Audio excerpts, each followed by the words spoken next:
Andrea. I am on Instagram at Big One Hearts. There. Woo, sorry. Oh no, I don't. Can I go back? There we go. Okay. So I half joke, mostly serious, that there are two things that really make me nervous, and one of them is public speaking. So as this goes on, you will notice I start speaking faster and my hands get a lot shakier. The second is hitting post on a reel. And I say that as an Instagram elder. And I like mean that in the truest sense, maybe like an Instagram boomer standing on my porch, waving my cane around. I was really reluctant to start reels. Um, and when like there was the administration hoping to shut down TikTok, I was all for it. It felt really inauthentic to me, and I come from a generation of quality over quantity. And the quick consumption of reels really felt wrong to me, and it didn't feel authentic to who I was and the messages I wanted to send and the voice I had. And so I think it was, I'd have to go back, but sometime in early 2021 was when I posted my first reel. And it took a lot to get there. I really didn't want to. But with moving with the times, I was encouraged by a few friends to try and share my message in a different way and to push into that space. And it isn't always successful. As somebody on the TikTok panel yesterday mentioned, it's like a slot machine of like the more you play, the more you get back. And the way it's designed on Instagram is slightly better than that. I think that there's a little bit more consistency with it, but sort of the detachment from your content is something that was really new to me. And so as time has progressed, I've learned a few things that have helped me. There's helped me like create successful reels while staying authentic to my voice and authentic to my message, and utilizing reels as another way to get my message across and to reach a wider audience.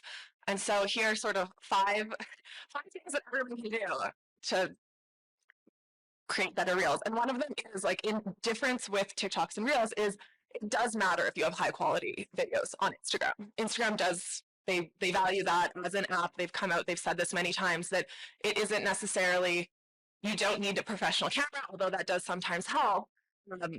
You do want to have higher quality when you're uploading to reels. So I use an app called InShot. And so like I'll record 4K on my phone and then upload it to InShot, cut my reels, and then upload them with the 30 frames per second. Yeah, and using the high quality video in Instagram does make a difference. And having a hook, like getting attention, like me jumping in a glacier in my underwear because I didn't bring a swimsuit. Like, who brings a swimsuit to a glacier in Alaska? Not me. But things like that, like it makes people interested in the first few seconds, having something that people are interested in that's making them look, or having a tagline that people care about. So with mine, it's like I solo camp, and that's something that I solo camp, backpack, hike a lot as a woman. It seems to be pretty rare, a little bit more common these days, thankfully. And so like emphasizing that in the first few seconds definitely makes people interested. And then providing value through education is like a big one for me, and that is like my value set, my core principles is like I want to be the person that I didn't have growing up. My parents are both immigrants to Canada, and we didn't have the financial means to get into the outdoor industry. So I went on my first hiking trip when I was 23 and my first backpacking trip when I was 26.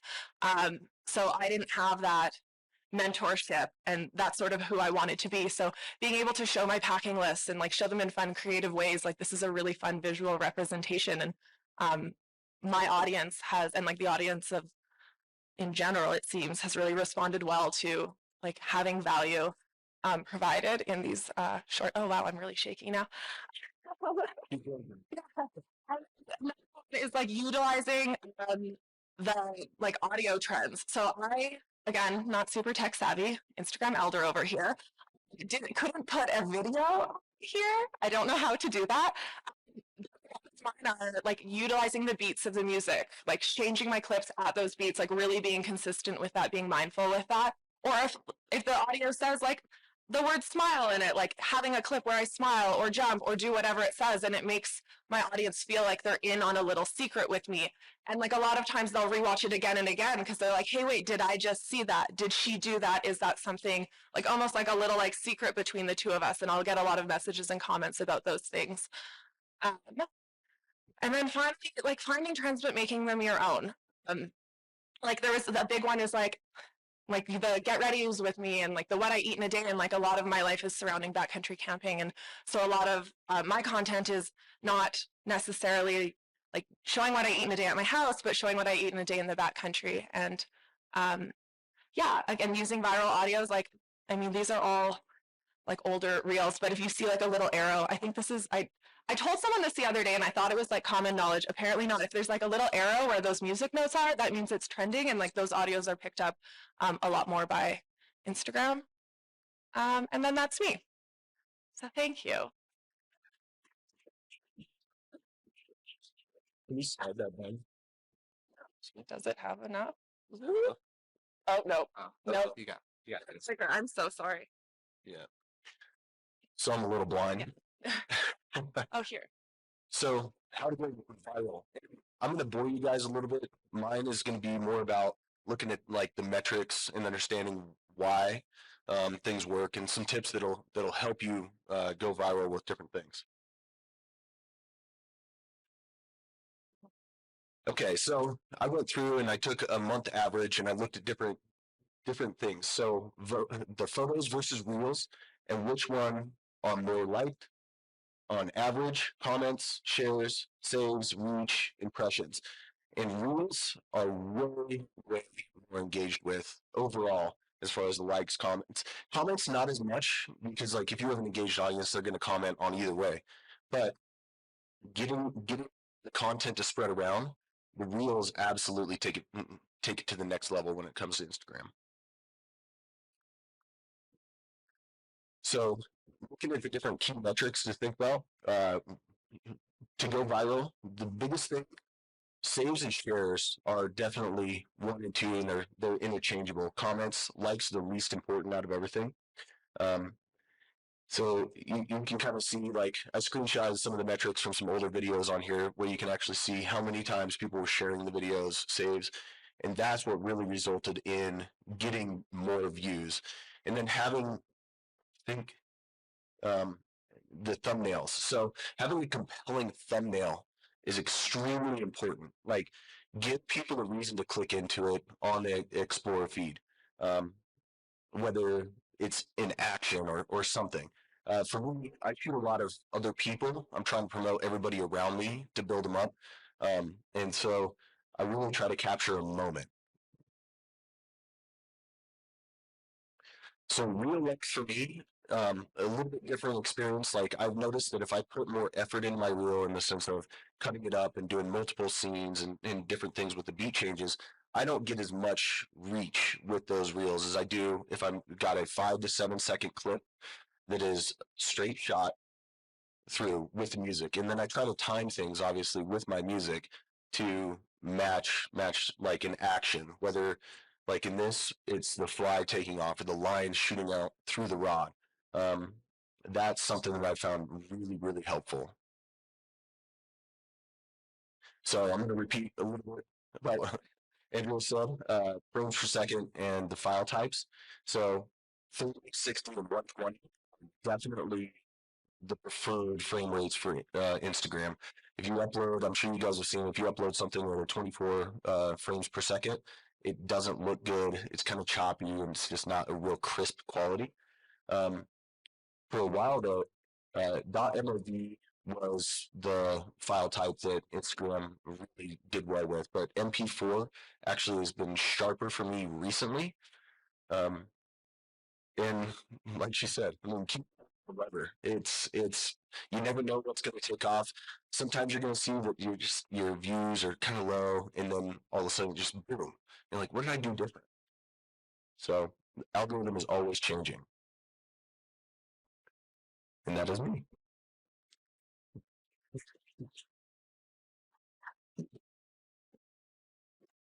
All right.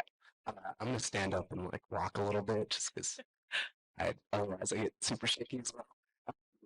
Okay, my name's Xavier, and I'm an Instagram climbing influencer. Before I get started, Be Real, it's like a new social media, and I'd like to take my Be Real with all of y'all. Let's see here. You know what? Internet's not working, so it's all right. All right, so first I want to talk about myself just a little bit. So hang with me. So I grew up in Minneapolis, so like just outside of Minneapolis, and like much of an experience with outdoors early on. I lived with my mom and dad to start, and then like around like 6 or 7 years old, my dad and mom split. Dad went to prison, and like I don't know, it was like a cool experience to have because like that's like a moment where like I realized how many people actually like support me, like friends and family and everything. They all like everyone was like trying to be like that person for me whenever my mom wasn't around. So that was like a cool experience to have and like see the support that people gave to me. And, then I have two brothers that I grew up with. I don't know why I had to look at my notes for that. But um, yeah, so I have an older brother. He's 3 years older, and I have a younger brother, 3 years younger. And we did everything together. And that was kind of like our only choice to like like keep each other like happy and like get through everything that we did together. My older brother's best friend was my best friend. My little brother's best friend was my best friend. Like if I was going to sleep over at a friend's house, we were all going, and so it was like kind of like the familial like ties that I had growing up. Like family is super important to me, and also uh, when we moved out to Dayton, Minnesota, so it's like more suburban. Yeah. I don't, so yeah. Okay. Then that's when I started to like have friends that would do more things outside. And I didn't do much outside. I always had like dollar store like gloves for the winter, and like my fingers were like freezing. Hated it. Snowball fights, not fun at all. You pick up one ball and then like that's the end for my fingers for like the rest of the day.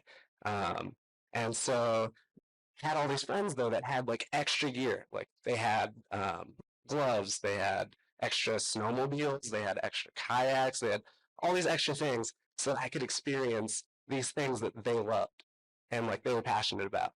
And through that, I like became passionate about the outdoors and that's only because they were willing to share these things with me. Um, so why does all of that matter? It's because when you're trying to go viral on any sort of platform, what people get captured by is like the essence of you, um, and that's the hardest thing to capture as well. For me, the best videos that I've had, there's one where it's like over 2 million views or something on Instagram, and like it's just me like grabbing. So in climbing, there's a few different types of holds, and one of them is a crimp, and it's like if you imagine like just this like an inch of a ledge or something, or not even an inch, and like you have to pull up your entire body on this little tiny like edge, and it hurts so bad. But it's like it's a minor thing, and uh, my best video is that where I'm like grabbing that, and I look over at the camera, and I do one of these, and like that captured in that moment like who I am as a climber. It's like just that little um, taking something small and making it like the biggest deal ever. And that's like what people latch onto. Um, for example, in like Devin's videos, I love, love, love how he captures the moment where a fish will peek out from the water as you're reeling it in. And like in the corn video, there's this kid that just like, corn is, he probably doesn't eat corn every day. Like that's probably like once in a while. And he just has this deep passion for how much he loves corn. And you don't realize it until you see the video, but you're like, whoa, I love corn too. Right? And so then you share it and you're like, oh yeah, like I love corn as much as this kid does, but you never thought about like saying it because it's this minor detail that you don't know you have, but then you see it represented through social media. And that's what I try to do whenever I make videos is I try to take a minor detail that represents me and make it the biggest deal. One of my other videos was I like held up my fingers like this and I do like the Hunger Games whistle, and it's just me seeing another Black person in the gym. And that's so like, it's not something I really think about on like the daily, but like when I'm talking to people, I'm like, oh yeah, I was probably like the only Black person in the gym today. But it's so nice when I see someone else and, we do the nod or whatever, and we just go on and do our business. But when I posted that, everyone was like, oh, I feel the same. Like yeah, I like do that whenever I see another girl in the gym, or I do that when I see another Hispanic person in the gym or something. And everyone was commenting all these things. And it's like they felt this minor thing that they didn't really think about all the time, but they saw it represented. And then they were like, whoa, that's me. Like that represents me. So I wrote this little line that like I loved. I was like, well, all right, I'm going to say this. But people want to see what they don't know they want to see. And that's like where you capture an audience, and that's where people start to share your content, or they start to identify with your brand, or they get to know you through anything that you post. And like, it doesn't have to be, a lot of my videos are like my face. As you can see, I love sharing my face. But yeah, it's like, it doesn't have to be that. It could be like somebody who travels a lot, and it could be like the things that you notice that like somebody else has to like notice this. Like somebody has to love that moment when the sunrise just like dips below the horizon. And like, if you can capture that, someone else sees that and they're like, whoa, that like reminds me of like this time that has stuck with me, but I didn't even think I wanted to think about that. Um, so that is, that's pretty much like my advice on how to go viral on Instagram Reels. And that's just to try to show your personality through your content, and not just like the major parts of your personality, but the little parts that you really have to like sit down and think about to understand about yourself, so that other people can also latch onto that. Thank you.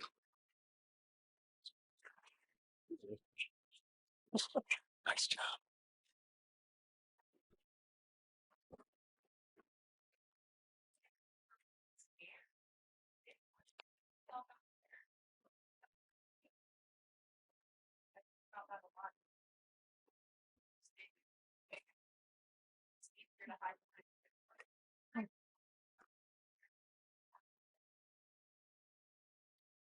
Um, you don't really get over the fear. It's kind of like, if I relate everything to climbing, but like with climbing, I uh, am afraid of hurting myself, afraid of falling, afraid of um, uh, like pretty much like big moves, like anything. And you don't really get over it, but you get comfortable with that fear. Like, and like for me, like every time I post, I'm like, oh no, is this gonna do well, or is it like I don't know what's the response to this gonna be? I don't know. And like I used to sit on it a lot longer than I do now, but now I'm like, okay, I know I'm gonna have these exact same thoughts as last time. So let me just get past all of that and just post it, and then and I can just deal with that internally, the fears of sharing whatever content I'm sharing. Um, but yeah, that's my. Um, so I approach my social media sort of like from a broader perspective, same with like the way that I choose my partners or sponsorships or whatever. And it's creating content for like a young me. And it's if I'm partnering with a brand, it's would I get my mom or my best friend? Like, would I want them to spend their money on this product? And if the answer is no, then it's a no. With this, it's sort of the same thing. Like I have a photo of myself as a little girl taped to my bathroom window or mirror, sorry. And I'm like, would this content help her? It's like, even if it's cringy, and like there's a few of my most virals are like me dancing in my living room, which like always felt really inauthentic until I realized like that little girl would not know how to dress for all of these occasions. That little girl would not know what to wear backpacking, what to wear hiking, what to wear mountaineering. Like, would this help her? Would this add value to her life? And so it's like, yeah, sometimes you go online and you post things that you're like, this makes me nervous, or this feels cringy, or this is what it is. But if I can say yes, that this would add value to that little girl's life, then I'm like, me feeling uncomfortable for a few minutes doesn't really matter anymore. And that's sort of my thought process.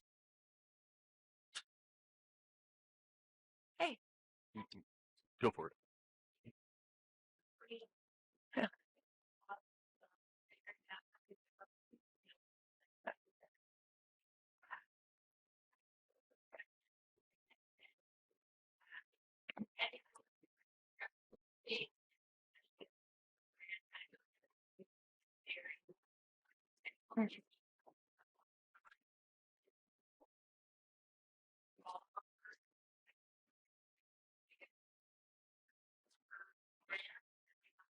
Yes. Yeah. Go for it. You go first. Sure. So the biggest thing with brands is you can be authentic when you're putting your content out there, and people who are engaging with you don't need to have your logo jammed in their face, or they don't need to be sold because they're already sold. They're with you. So what they want is they want to be able to experience the brand through you, so or through your ambassadors or whoever's doing it, right? So you have an experience, and they'll continue to come back and support your brand because in the people that it comes to, they're gonna be like, oh, well, what's that person wearing, or where did this originate, or whatever. Then they'll seek you out, but by jamming your brand down people's throat, you're gonna actually have what I've seen because working with manufacturers is people actually pull away. So just let it be part of the experience.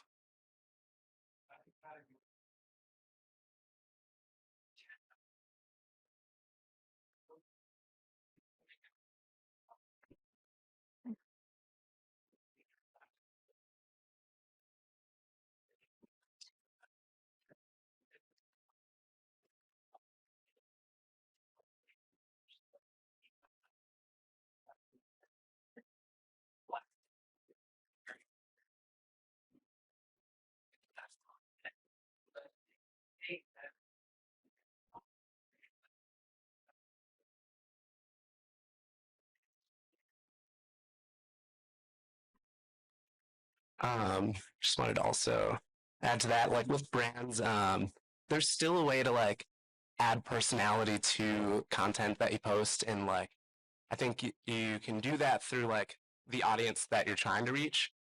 Any piece of content that you're posting is is a tool to help build a community, and there's an idea of the type of community that you want to build. And so with each piece of content that you post, there's a personality that you can put into that that people can relate to. So like it could just be like somebody waking up in the morning, it's cold out, and they throw on like a Patagonia sweater and they grab a cup of coffee and they walk outside. And it's like people are gonna be like, oh yeah, I need my coffee before I go out. And like Patagonia understands me, you know. That's like there's just like little bits of personality that you can toss in each piece of content, and it could still work as a brand.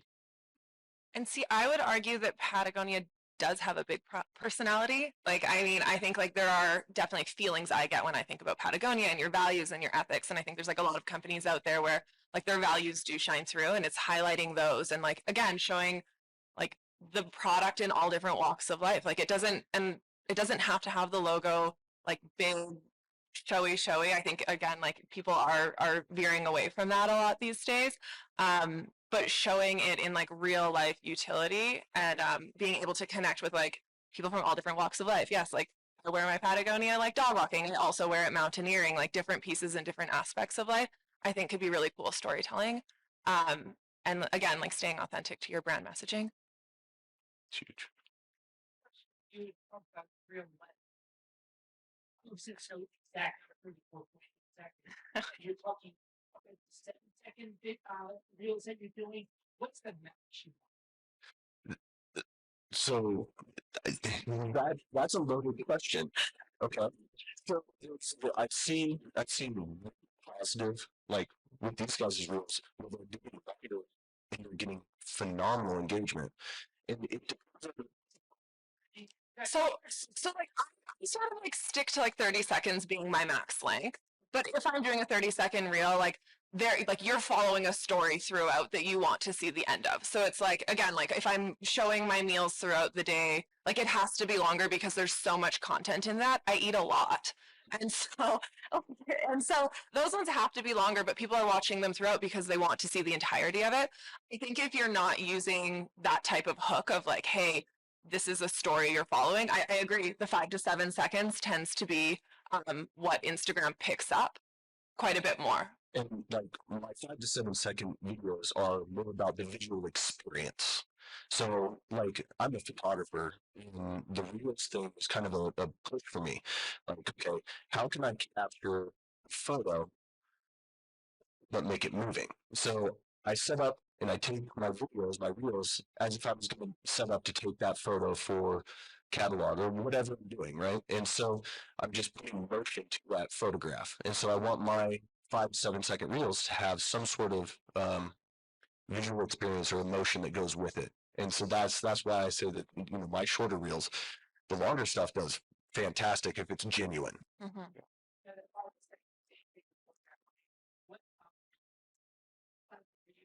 Just that photograph to make it look like a video. No, it's videos. I'm posing them as if I was doing it as a photo. Also with like I guess yeah, for as far as length goes, it kind of depends on what you're putting out.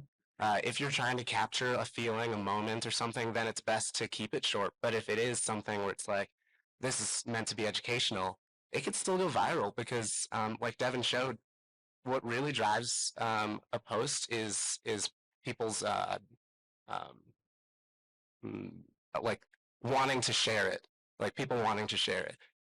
Yeah, Instagram's gonna put out things that are like 7 to 8 or 9 seconds more, but um, there's still gonna be an audience for something that's 90 seconds long, which is like I think the max for a reel.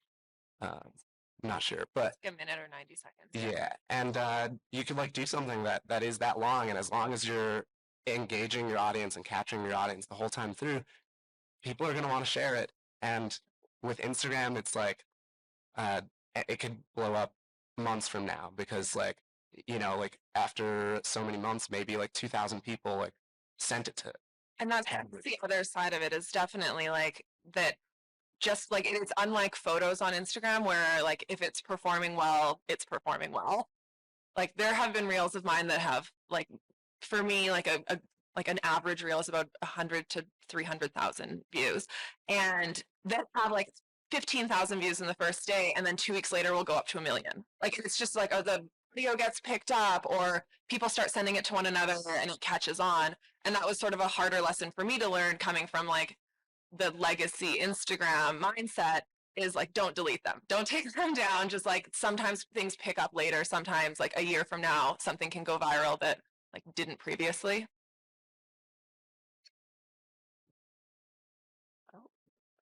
Whoever wants to, you guys look at each other.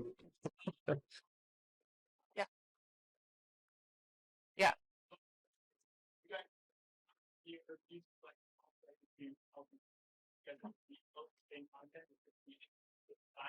Absolutely. Like if you have something. No, so I found for me because I'm not doing a longer piece.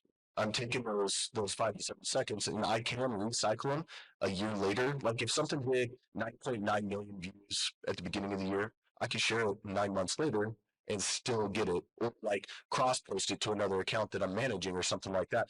And sometimes it does better over there. And but like you can, in the it depends on how you're telling your story through Instagram or how you're wanting to build up your feed. So that's my take on it. But Yeah, I cut most of mine. I don't use typically like one longer segment just based on like the content that I make. I don't use segments of it, but I haven't yet had a reason to repost. And again, normally they match the audio, so like the audios wouldn't match up and I would have to recut it anyway. But like that video of that clip of me like jumping into it's like a glacial tarn, I probably used it on like 10 reels. Because people are always like very interested. There's another like hilarious clip of me jumping on a scooter in French Polynesia. Same thing. Like these things like catch people's attention. So I'll reuse clips, but I haven't yet.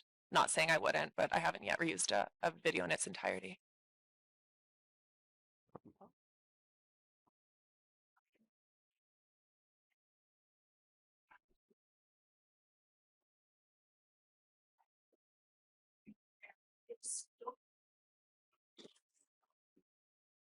Oh.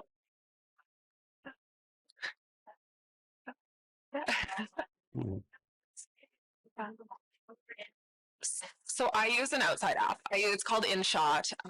Is the one I use. I know that there's a handful of other ones out there, and that's what I do because I was having the same frustrations that Instagram would crash, everything would be lost, and yeah, for my sanity's sake. So I build everything in an external app, and then I'll import it, and then pull the audio file to overlap, and then line it up that way. So I'll so so I will find the audio, screen record it, and then in InShot you can but it keeps it, which is really nice. So and then I'll import that audio file and then match the videos to it, export that. But then because Instagram like it sort of like favors you for using their audio files, then I'll like pop it back in and use the Instagram audio. Yeah, I'll sync it with an Instagram file. Yeah. I had the same issues. I I got advice from like another Instagram influencer back in May, and it was basically like, oh yeah, just if you're syncing it to an audio on Instagram, you can like record a part of a clip, and then you can save that without the audio to your phone, and you can do that for multiple clips for whatever audio you're using, and then you have it all saved to your phone. So if Instagram crashes or whatever, you can just add those videos without the sound and have the sound on Instagram put on it. And so I guess I should clarify, I don't record in the Instagram app. Like normally I record just with my phone camera. Yeah. It's just labor intensive, I think. It's so like I don't like it's like the vein of my existence. It's kind of different for like whatever like field you're in or niche or whatever you have, but for me like mine is like a lot of trending audios that I'll like lip sync to and like make it like kind of funny or whatever. And my process for like finding those audios is that I will go through Discover page on Instagram, and I will like a lot of videos that are like makeup tutorials or like hair tutorials or things like that, or like people like dancing or something. And the reason why I do that is so that when I'm going through Reels, just Discover, I can find trending sounds that haven't hit my niche yet, and there's only like 150 videos to it or something, and then I can like lip sync to that and bring it to my niche, which is climbing. Smart. I probably get less climbing videos in my feed than the average person. Yeah.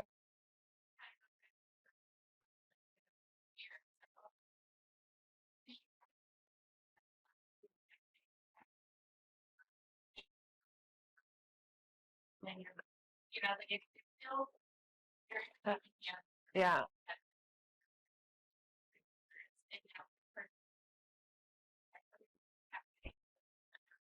I use a lot of blocked words. A lot of blocked words. So it's like I have a very strong division between like me as a human and then me on social media. And so it's easy when it's like, okay, like they're upset about this video and that is fine. They're dealing with their own thing, but that is not me.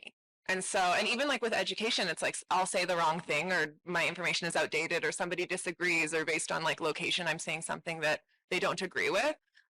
And at the end of the day, like I try and remind myself, like, I'm doing the best I can and I'm only a human, and be like, if somebody is going to the extent of like being negative and angry on social media, it's probably not about me.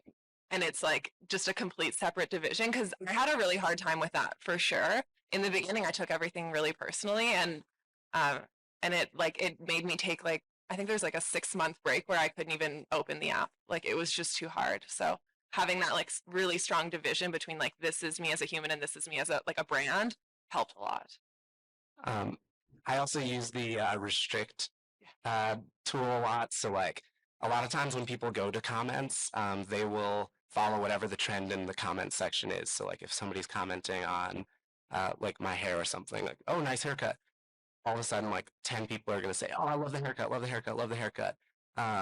And so if like there's something that I'm uncomfortable with, I don't want to like block them, because like you can keep watching my videos, But like if you restrict somebody, they don't know that you restricted them because they can still comment on your post, but only you and they can see it.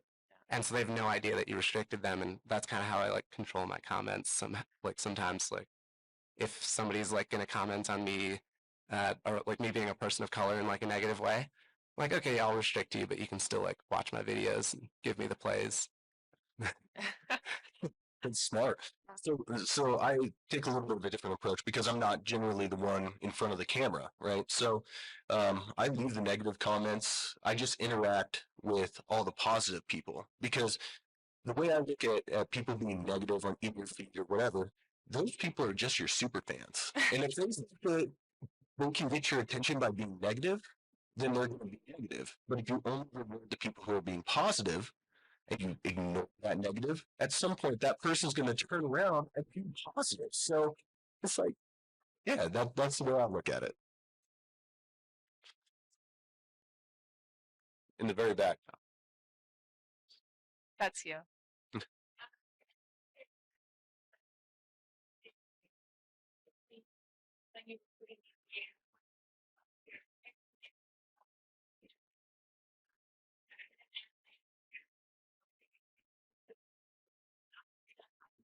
Um,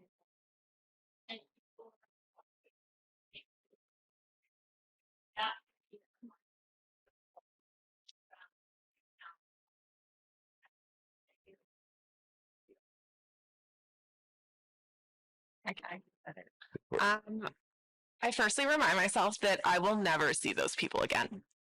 Like, also, like, why does their opinion of me matter more than my own? So it's like the two tier of that. But like, I've had people who have like heckled me. Like, I'm standing on a mountain, and, like I'm with a photographer, and they're taking photos of me and making fun of me. And I remind them, like, hey, I also climbed this friggin' mountain. Like, we are both up here. It doesn't matter if I'm taking a photo or not. But also, like, I can end the day with like a bomb photo of myself being a badass on top of a mountain, and like they're gonna have to live with the fact that they're being mean to people and like heckling them and like bringing people down. So it's like, again, like their opinion. I just try and remind myself that like, A, they're probably a little bit jealous, and like that it doesn't really matter at the end of the day. I'll never see them again. I, on the other hand, Do I will see all of them again the next day, the next day. All my videos are like in the gym that I work at. And so when I first started making videos, it was really cringe because like people, like I didn't have a following, and like here I am like taking my turn on this route that everyone's waiting for, and I've got my friend recording me doing something stupid, and like I'm not even trying it, and like early on everyone's just like, what are you doing? Why are you doing this? Like just climb, just enjoy the routes and stuff. And I would just like say like, hey, like I want to inspire more people to get into this gym. I want to like show that this part right here is really challenging for me.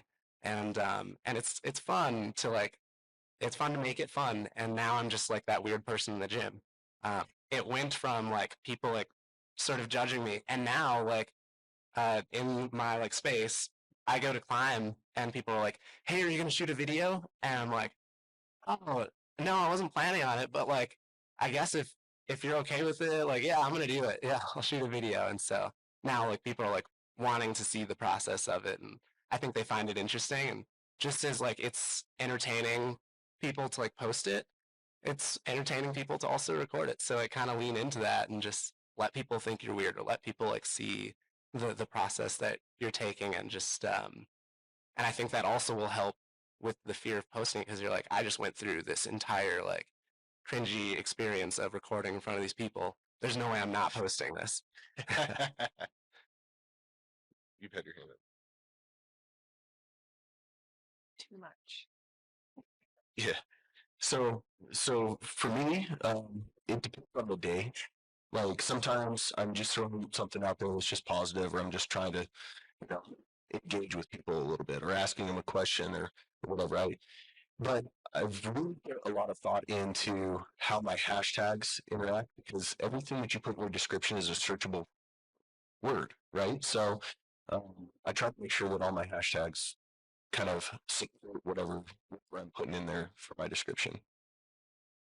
Um, for me, it's like when or it kind of depends on like the video, but for the most part, a lot of my descriptions, I don't put too much thought into it.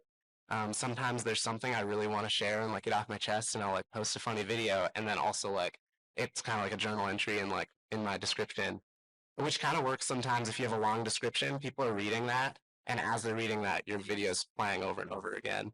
Um, and then there's times where it's like, oh, like I have this description idea, and I make a video for that, and so like I don't know. It depends on how you're feeling, like I said, day to day, or but like you could literally have a video that doesn't need a description, and then you could have a description that's totally apart from the video, and there you have two pieces of content like that are apart from each other, and like somebody might relate to the description and love it, like it, share it, and some people might like love the video, love it, like it, share it. Yeah. Next, part of the video. Here, he was up. One on that's on video and put away.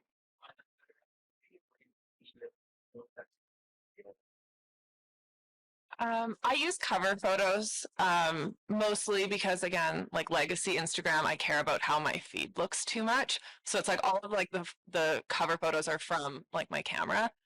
So I don't have that like on my homepage, but I have found that like if people are reading the text on the screen, like if there's an audio with sound or if I'm describing something that I'm doing, having people watch like watching the words on the screen will cause them to rewatch the video. So it's like two different plays. Like once they're paying attention to the text on the screen, once they're paying attention to the actual video.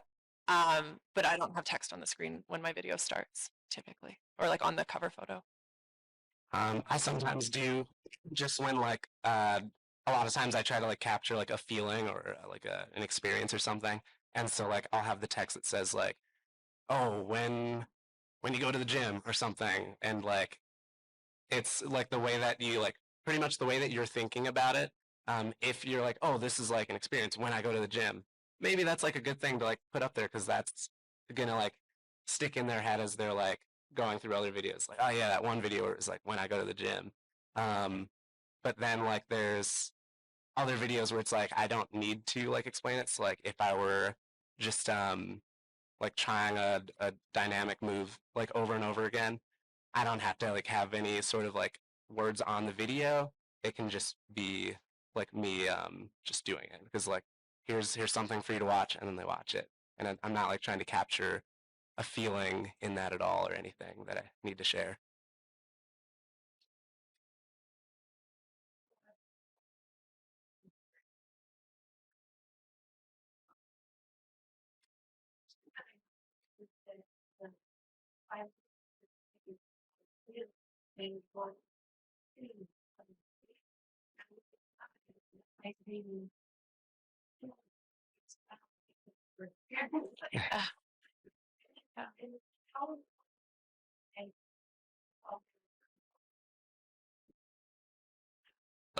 So it's super important. Your cover is what gets people to click. And like um so I make it a point like you can adjust all that stuff before you post it as far as like what your thumbnail is going to look like and whatnot. Like I don't upload. I'm going to steal the idea. I'm going to start doing it. I'm going to upload a cover photo to them instead of trying to find something within the video clip. And with all of mine currently, I go through and I find a moment within the video clip and use that for the thumbnail. But I'm going to take advantage of these guys' stuff. On that as well, like when you upload, there's like a secondary tab and it shows how it like the square crop is in your like in your main feed. And so like editing that as well, like moving that up and down can help. Just to like get it how you want it. Well, yeah. Yeah. What are the brand wanting to say on Yeah. like we talked a little bit about Yeah. what are the you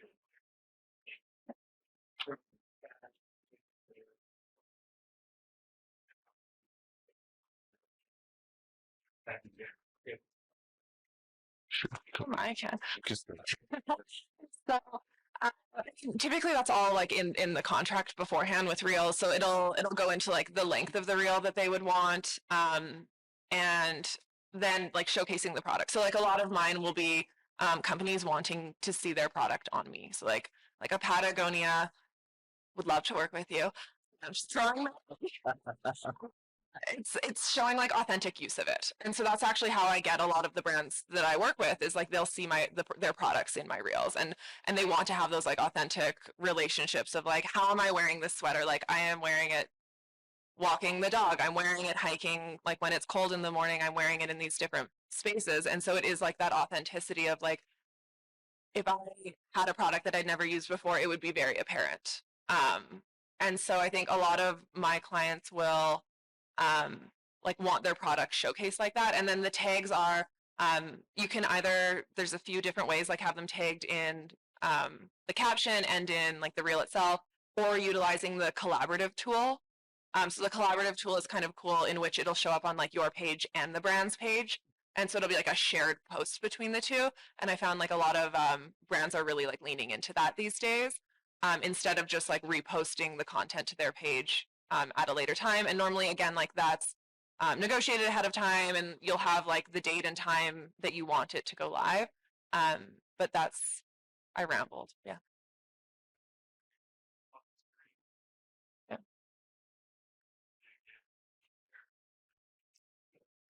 Yeah.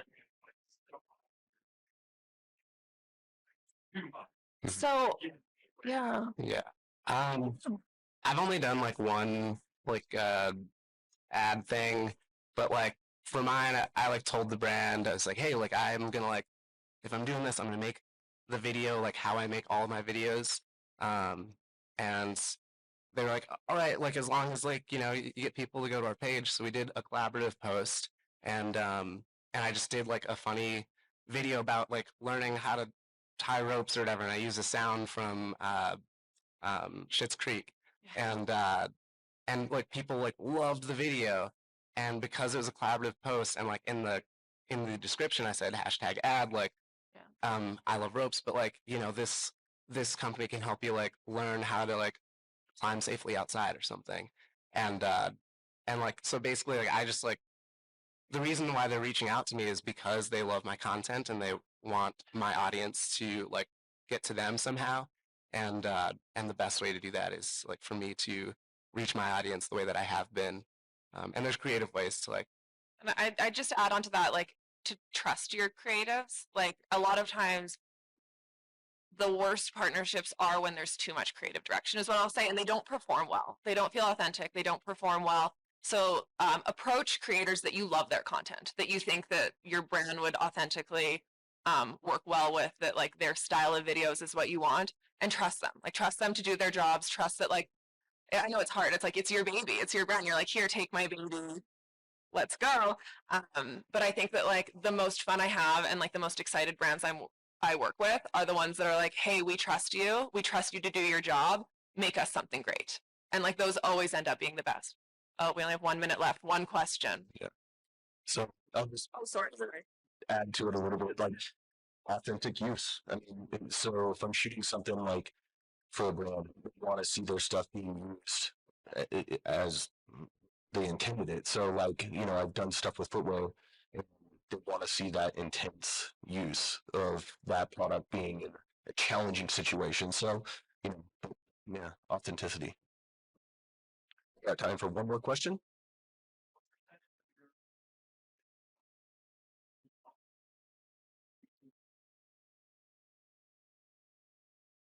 I don't have TikTok. I'm also horrible at that. Pretty much everything that's right. Most of mine will go on Pinterest. I've been using like their Pinterest creative tool, and then it will all be going on YouTube Shorts. I think that the cross promotion, if you use YouTube, I think TikTok, like why not? Why not cross promote? You can reach a larger audience. I would encourage it. I think that's what I learned at the TikTok yesterday talk, was that like you're reaching different people on all these different platforms. It's different ages, different demographics. And so if you're already creating the content, like aside from like the time investment of reposting them across the platforms, like why wouldn't you? Yeah. I've been doing a little bit.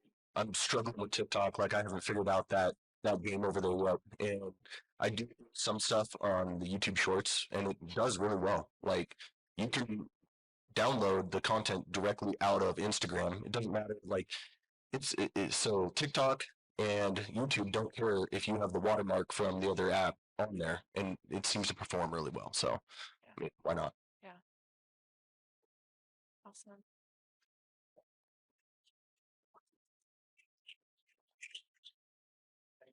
Oh. Yeah. Check out Instagram and get this company going. We're gonna head over to lunch and the awards and everything else. So thank you all.